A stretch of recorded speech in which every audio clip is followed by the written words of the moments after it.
دا ورو سوال کړی دی چې د اودس چاردام په منځ کې خبرې کول څنګه دي؟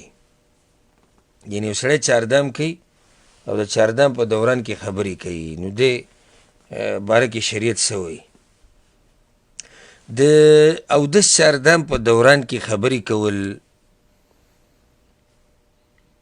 دا جایز دي، په دې کې څه حرج نشته،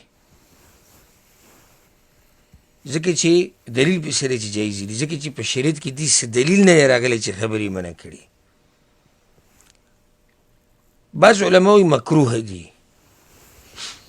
د دې مکروه د کوم علماو چې ورته مکروه ویلي د هغوی مطلب دا نه دی د کراهت چې وایي دا حرام دي، هغوی ورته مکروه په دې وایي، علما وایي محموله علی ترک الاولی، مکروه په دې معنی سره دي چې یعنې نه کول د خبرو غوره دي،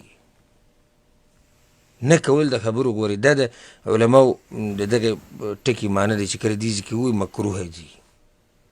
مکروه نه مراد هغه مکروه نه دي چې وایي دا ناروا دي او حرام دي، نه، مکروه معنی دا دی چې دا خبرې نه کول غوره دي. ولې خبرې نه کول غوره دي؟ وجه د هغې دا ده چې کله یو سړی اوس لګیا دی مخ اینځي، لاس اینځي اودس کې، په سر باندې مسحه کوي، خپې اینځي، نو په زړه کې د ده دا یي او نیت هم دی چې دا زه د الله بندګي کومه، دا زه څه کومه؟